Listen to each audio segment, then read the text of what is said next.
Okay, we're set. Hello, everyone. Welcome to the 1st of May, the first community meeting in May. Today is May the 4th, and happy Star Wars Day, everyone, first of all. And second of all, welcome. And please keep in mind that's the official community meeting. So please behave, follow the code of conduct, and overall be a nice person. My name is Ulim Vasilev. I'm located in Bulgaria. I'm saying that because I can see some new folks in the call. I've pasted the community meeting link for the notes. So if you feel like adding yourself to the attendance list, I've changed that a bit today. I'm going to share. There we go. So I changed the format a little bit so we can have it more structured. I took that from the Valero project. I see that works there because we can see who attended, and if there is a points for someone who wasn't there, it's easy to address them. So I've changed the plan a bit. So yeah, that's the new one compared to the old one over here. And so please add your topics if you have any. If you don't have any, feel free to introduce yourself right now. I can see Mark, and I can see, I'm sorry, but I don't know how to read that. Dioguera, is it right? I'm sorry for my pronunciation. Diogo. Great. Okay, so I have two things for today. Feel free to add yours. First of all, I want to recognize the PRs from Simon, I suppose is his name. He has contributed quite a lot in the last few periods, and especially around the UI, which leads me to my next topic. Is if you can take a look at the refactoring of the Portugal language code. I've asked the maintainers to review that code. Looks pretty good for me, but I'm not the expert here. So Yanwan and the rest of the team, please take a look at this one and give your feedback. Looks pretty good. It will make the localization a bit more easy to swallow. Yeah. With that, I don't have anything else for today in particular, except some updates about KubeCon. Everything is set for KubeCon. We're gonna have the in-person kiosk there. I've ordered all the swag and all the goodies that we're gonna give away to the community or whoever wants to show up at our kiosk. I think Yanwan, you have recorded your maintainers track already, right? Yeah, right. We have already submit all the slides and ready to record. Nice. So it's already up there and ready to be streamed, right? Yeah. Nice. Okay. Okay.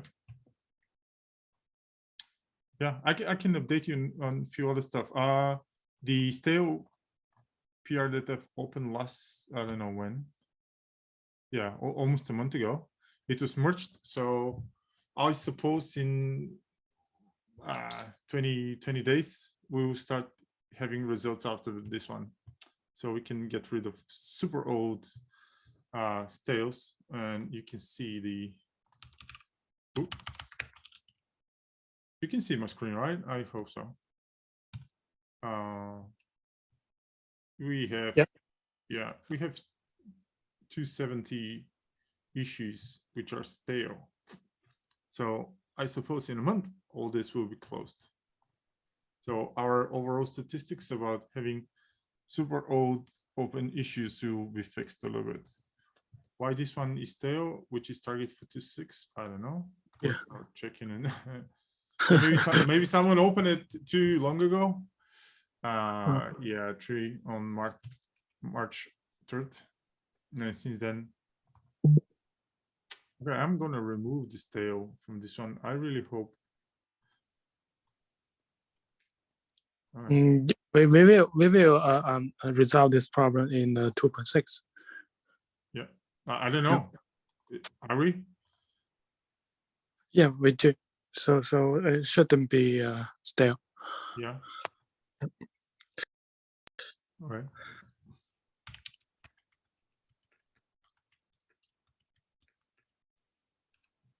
Let's have some activity here, not to get the stale again. Okay. So with that, I don't have anything else. If you want to add something or you want to ask questions, now is the time. So I added a discussion topic. Hey guys, Mark here. Hi. There is an issue I opened a while ago in the hardware operator repository. I added it to the community meeting wiki page, so you can find it there. Where did you send the link? I added it to the community meeting page, so if you okay. just hit refresh, Oh, okay, the fantastic. last one. And this is something I'd actually happy to work on. Do you want me to briefly describe the problem? Yes, please go ahead. Yeah, so right now, the problem actually goes back to the Docker registry, the upstream Docker registry project. It doesn't work with the latest workload identity authentication solutions from AWS. And for that reason, we need to use access key and secret key to authenticate towards S3. And the way it's currently configured in the hardware operator or in the custom resources is that you set a secret, a Kubernetes secret reference for the secret key from the credentials, but you actually have to paste the access key part in the custom resource, which is a bit problematic if you want to automatically rotate those credentials. So right now, if you want to rotate those credentials, you have to manually update the access key part in the custom resource, which again is a bit problematic if you do GitOps, because then you have to go in and manually update the custom resource in GitOps, and then you can update the secret separately. So I proposed a couple different solutions there. Most of them include moving the access key to either a separate secret or to the same secret as the secret reference for the secret key. But really the goal here is to move the access key out of the custom resource to a secret where we can automatically rotate both at the same time using some other tool. So personally, or at Cisco, we use external secrets to synchronize secrets from HashiCorp Vault to Kubernetes. And we use HashiCorp Vault to issue AWS credentials. So that's how we currently use S3 with the Docker registry.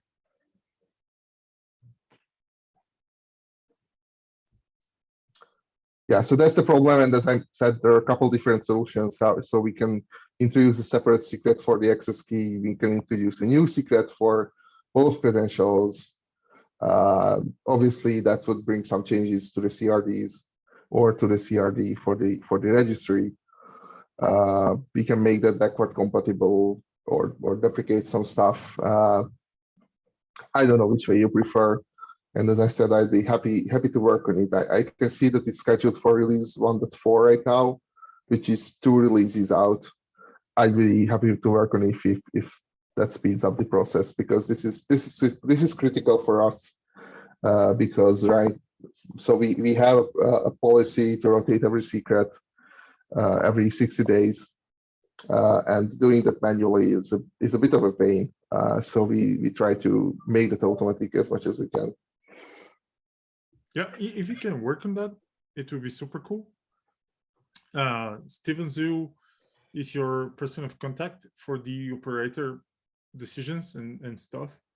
So if you have something prototyped, or if you have time to work on this one, get in touch with him over this issue, or if you have already something working, you can PR it and then just trigger a discussion. And yeah, the reason I haven't really started working on it, because there are a couple different ways we could solve this problem. So first I wanted to make sure that we settle on at least one, and then maybe provide a PR. So the Gotcha. solution part itself is not that complicated in my opinion. Finding the right solution that's both backward compatible and and makes sense from the problem perspective.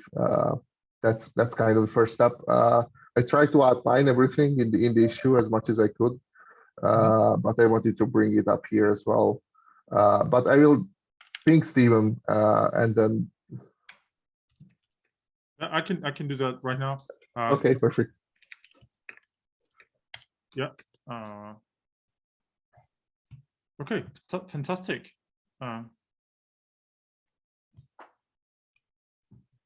Yeah. Yeah. Can you say why it wasn't implemented for the last 22 days? But as soon as I think Yanwan, how long is your holiday in China? Until next week, right? Just till today. Until today? Yeah. Okay, so I suppose in that case, Steven will respond in the next few days. Since I will. Okay, cool. Yeah, that's great. Thanks. Yeah. And by the way, operator, do you know when the next patch release will be released? Because I have a patch merging into the 1.2 release branch, but I haven't seen the release yet. So to be honest, I don't know. do you have like a release cycle or? I'm not so much into the operator, so I cannot. Okay. I cannot say right now, but I can check that for you and ping you a Slack or something about this one. Okay, perfect. Thanks. That should be somewhere here, either. Yeah, I'm sorry. You catch me unprepared for this question, but I'll try to find the information you need.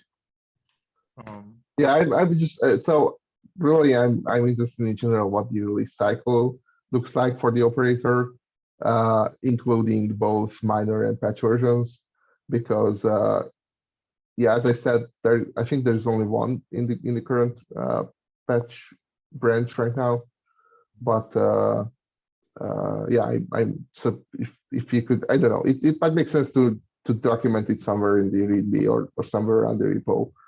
What to expect. Yeah, I'll add that to the what is it? To the community meeting that we have to work on a proper roadmap and timelines for the operator as well. I'm not sure. Maybe that's there, but I have to check. Yeah, generally speaking, for patch, I think patch releases should be fairly easy to release because those are generally just bug fixes, and usually they are bug fixes people are waiting for. But yeah, for minor releases, that's a different question. Yeah. Okay. I'll try to catch Steven tomorrow and see, because he's the driving force behind the operator, so he can. I'm sure he knows the answer. I just don't know it. Okay. I don't have it right now. Yeah, and just for you to know, so right now we are relying heavily on the operator because we manage a few different Harbor instances, and we actually kind of released Harbor as a managed service internally at ETNI, so different teams can ask us to spin up new Harbor instances, and we use the operator for that to manage different Harbor instances. So that's why the operator is critical for us. Just for you to know. Yeah, great. By the way, can you ping me on Slack, because I don't know your handle there. I already did it. Or okay, you're the same, Mark. Okay, then. Yes, I am. Okay. Yeah. Okay. So I can follow up on the release stuff, and also I wanted to discuss with you how Cisco utilizes Harbor, if we can do Yeah, of course. I mean, I think we actually have a pretty interesting use case because uh, at ETNI is a business unit within Cisco where we have a bunch of different project teams that require hardware for their own projects, but we also use hardware as a means to distribute artifacts to customers. And we actually hit a couple issues there, so maybe we could talk about those, especially around the replication performance. But I think we've come up with an interesting setup for distributing artifacts to customers. So we can talk about that as well. Okay. If you can check on your side how much you can disclose, will be great. Of course. Yeah. So we can, yeah, we can talk about it, and like formalizing it in some kind of blog post or something like this will be super cool. Okay, sounds good. Yeah, go ahead.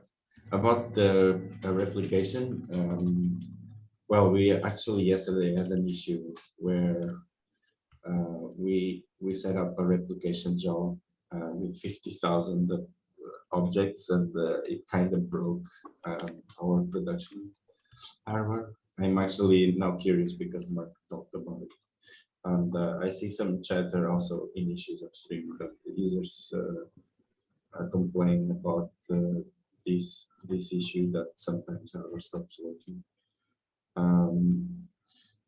And what can we do here? Because it was quite hard for us because we didn't know how the replication was working. So discovering, going through the database and deactivating Redis and all that, so that we could actually stop this, so we can have our infrastructure working, was quite troublesome.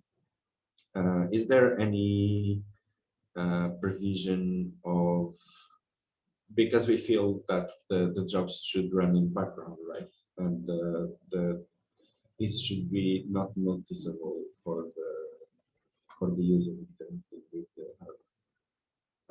Is there any plan to solve this, or a means of priorities resolving this issue? Did you have a file issue in GitHub on No, or in? I didn't file an issue yet. Actually, I posted this in the Slack channel, and I think Jay pinged you. So yeah, but I didn't file an issue.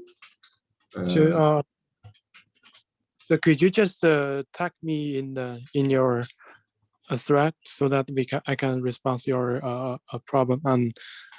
And by the way, what's the version of Harbor? Sorry. What's the version of Harbor? The version. So we are currently running 2.4.2, if not mistaken. Yeah, it's 2.4.2. Yeah, right. So please just tag me in the Slack channel so that I can have a response to your problem. Okay. So we really had two different issues with the replication. One was the enormous amount of CPU it ate during the application, but that's something that we kind of solved by just adding more CPU to it. But really around, I think it was around 300 images took like 10 cores of CPU. Again, that's something that we just solved with adding more CPU to the nodes for now, so that's fine. The other, a little bit bigger issue that we quite recently actually, so it's like from last week, so was that during the replications, when there was a lot of things to replicate, the registry, with the registry, we experienced some connection drops, which is quite unexpected, and I can't say for sure that it was because of the registries, but it was definitely occurring during the replication. So this is something I'm still investigating. So I can't say for sure it's because of the replication, but this is something that we saw recently. First one for the CPU usage, we have faced some problem on that. You probably can upgrade Harbor to 2.5. So then have a Yeah, try. so we are still on the 1.1 version of the operator, which comes with 2.3 version hardware. So we're still on that. That's pretty old. I know that. We are working on upgrading to 1.2 of the operator that comes with 2.4 hardware. Hopefully there will be a release of the operator that supports 2.5 as well.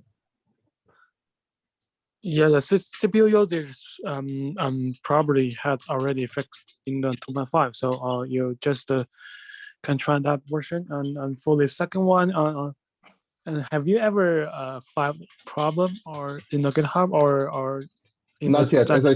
As I said, I'm not sure yet if it's because of the replication job or not. This is just something we saw fairly recently. I'm still debugging that or trying to replicate. Once I have more information, I will open an issue. And again, we are still on an old hardware version, so that could be the problem as well. Okay. So if you find anything, just send message to the Slack channel, and then I can have a look. Yeah, we'll do. Thanks.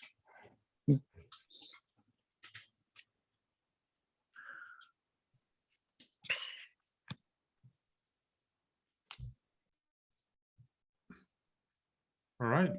Anything else?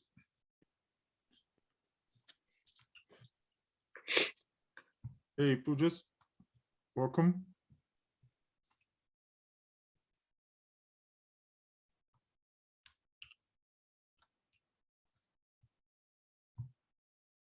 Okay, if there are no more topics to discuss, once again, I want to bring the my ask for everyone. If you're planning to visit KubeCon, stop by the EU, so by the kiosk, or yeah, just try to say hi. I want to meet everyone who is part of the community. And also, if you're planning to visit KubeCon North America, and you're somehow feeling chatty and you want to do Harbor presentation or any kind of talk about Harbor, also please contact me. I'll try to help you out with your stuff via all the CNCF channels and to formalize your aspect and everything. So yeah. All right, we have new folks joining. Max Shu, hi. We're about to close for today though, but hi.